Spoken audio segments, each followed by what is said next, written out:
Olha, Vivi, isso se conecta com muita coisa que aconteceu em 2018, 19, 20, 21, 22, né? E, infelizmente, esses tempos não passaram, né? Você lembrou muito bem aí o episódio do Marcelo Arruda, as pessoas vão lembrar, né? Ele fazia uma festa de aniversário em um salão, e aí passa um rapaz com um carro, tem uma troca de xingamentos, de repente o rapaz volta armado e acaba tendo uma briga e acaba assassinando o Marcelo Arruda. Não foi o único caso, a gente vai lembrar que de cabeça teve aquele caso na Bahia também, do mestre Moa, lembram? Também que foi assassinado.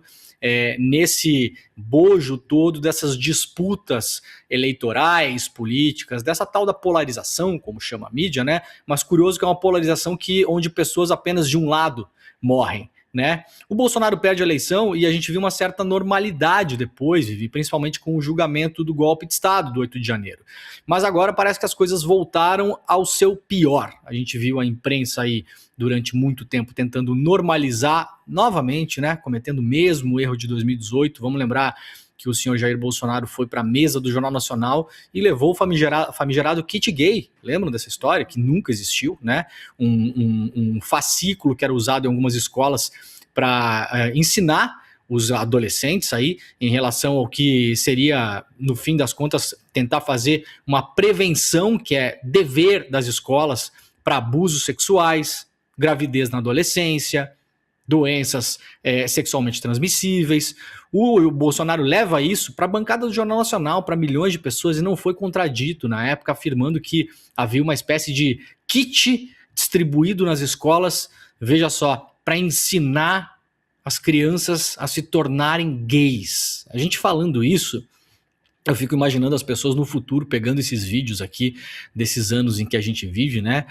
As pessoas vão achar que a gente vivia num mundo com um bando de maluco, né? Um bando de psicopata. E pior, Vivi, terão razão. Esse é o problema, exatamente. Terão razão. Né? Esse é o pior, elas não pensarão apenas, elas terão razão. E agora a gente tem de novo outros casos que começam a acontecer de violência política. A gente já está vendo alguns rodarem pela internet. Esse foi, se eu não me engano, na sexta-feira ou no sábado, acho que foi na sexta-feira, no final do dia, né? Esse senhor que tem 69 anos, 69 anos, gente, né? Ele próprio fala na entrevista que deu pra gente, aqui é o Kleber Lourenço, nosso repórter aqui do N1, que ele é um idoso, né? Ele fala, sou um idoso de 69 anos. Ele estava com uma bolsa, com um adesivo da Benedita, segundo o relato dele, ele foi perseguido por essas pessoas, duas mulheres e um rapaz, se eu não me engano, ele relata isso, e foi brutalmente agredido na porta do próprio edifício. A imagem do rosto dele, no pós-agressão, ela é muito forte, muito chocante, a gente não vai mostrar aqui, tá, gente? Muitas vezes a gente quebra esses protocolos e acaba mostrando, mas essa imagem realmente ela é muito chocante, né? Aí na entrevista ele já foi medicado, já foi tratado, né? Já está mais apresentável, digamos assim. Ele foi espancado, segundo ele relatou que as pessoas falaram, né, para ele enquanto espancavam que o motivo de fato era esse. E segundo o relato dele, ele acabou sendo salvo porque apareceu um outro rapaz na rua e acabou conseguindo desvencilhar essas pessoas. E aí, Vivi, me lembra de algumas coisas que vem acontecendo no país nos últimos tempos, inclusive uma delas nós trouxemos aqui no ICL e acabou pautando aí a conversa pública durante alguns dias. Vocês vão lembrar daqueles vídeos gerados por inteligência artificial que nós denunciamos aqui em vários perfis do TikTok de pessoas agredindo petistas, tá aí, ó, a gente tá mostrando, né, os vídeos, né?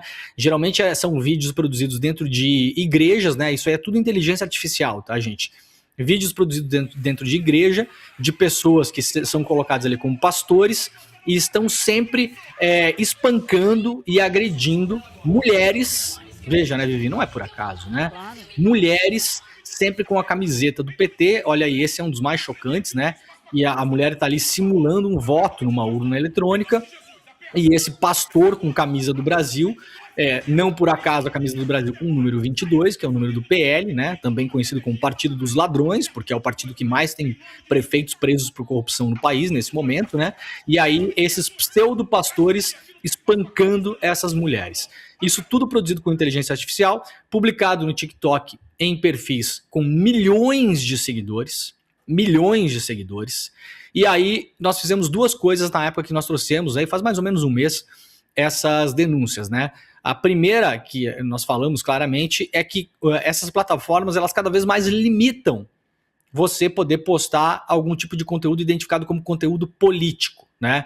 A gente vai ter agora, eu quero apostar isso com vocês, gente, aquela aposta, né, que não envolve empresa de aposta, que fica tomando dinheiro de gente pobre, mas aquela aposta saudável que a gente faz aqui todas as semanas.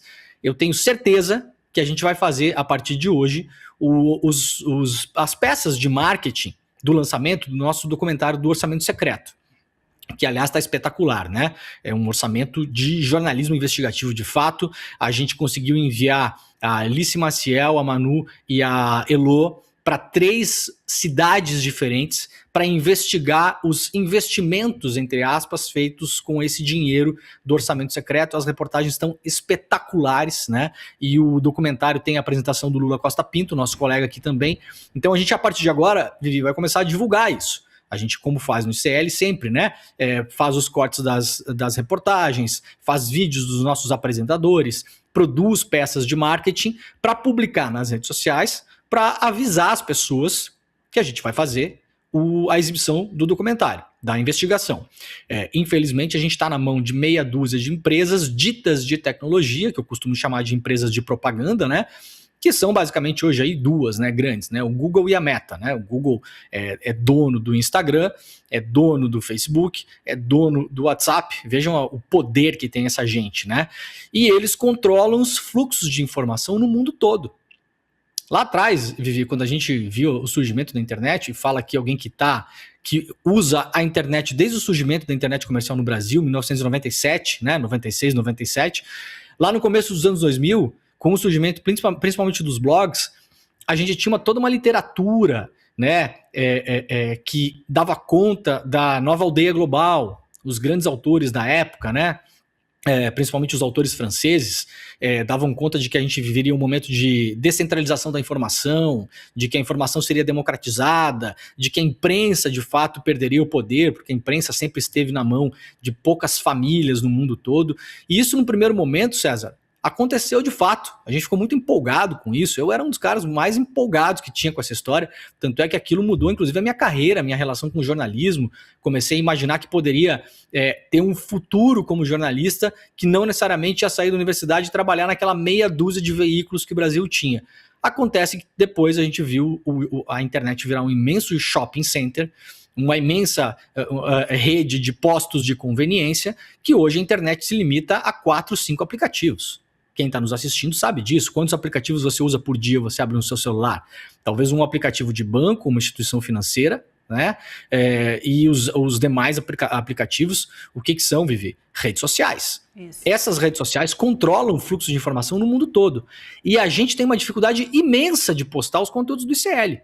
A gente já mostrou várias vezes aqui, colocamos os prints no ar, inclusive, os posts são derrubados, a gente não consegue fazer marketing nas redes sociais, e sempre com a alegação de que se tratam de conteúdos políticos. Então, por isso, o ICL é penalizado. Agora, César, esse tipo de conteúdo que a gente acabou de mostrar aí, eles podem circular livremente, né? Veja, isso é conteúdo político, aliás, claramente político, né? Com a camisa do PT, uma camisa da Seleção Brasileira, número 22. Esses sim são conteúdos políticos. Circulam livremente na internet para milhões de pessoas. E o que é que nós falamos aqui, César, quando a gente mostrou e fez essa denúncia? Aliás, um desses perfis foi derrubado, mas é aquele trabalho de enxugar gelo, né? O TSE do senhor Cássio Nunes deveria estar preocupado com isso, está preocupado em censurar a pesquisa que mostra que o Flávio Bolsonaro está caindo. A gente vê onde é que vai ser o foco da eleição esse ano, né? E a gente falou, olha, o problema desse tipo de coisa é que isso vai para a rua. Para quem quiser assistir o programa, gente, a gente falou exatamente essa frase. O problema desse tipo de conteúdo é que isso vai para a rua, porque isso influencia. Milhões de pessoas acessam esse tipo de conteúdo. As pessoas ainda não têm a capacidade, César, ou muitas vezes o interesse, por questão, como fala o Castro Rocha, da dissonância cognitiva e da reafirmação daquilo que as pessoas já pensam. Então elas querem ver coisas que vão ao encontro daquelas crenças que elas já têm. Elas não se importam em checar coisas que eventualmente pareçam falsas, se aquelas coisas confirmam as próprias crenças das pessoas. Então muita gente é submetida a esse tipo de conteúdo e não sabe que é falso. acredita de fato que é verdadeiro. Claro. Porque de fato é muito bem feito, aliás, né? Você tá passando ali na timeline, tá com o cérebro frito já, porque já passou 5.000 vezes a barrinha de rodar para cima, já viu 450 mil vídeos, não consegue mais nem raciocinar direito, e de repente isso aparece na sua timeline. Você imagina que aquilo está acontecendo de fato dentro de uma igreja. O que é que acontece a partir desse momento cognitivamente com as pessoas? Acontece uma normalização do absurdo. Você começa a ver, inicialmente pode causar até uma certa estranheza, uma repulsa, mas depois você imagina, nossa, realmente tem igrejas que estão liberadas para tirar o demônio do corpo das pessoas por serem de esquerda, no caso do PT, e estão liberadas para fazer isso como? Espancando pessoas. Espancando. Então o que é que acontece, César? A gente avisou. Isso vai para a rua. E isso está indo para a rua. Esse caso que aconteceu agora, obviamente não é o primeiro que aconteceu esse ano.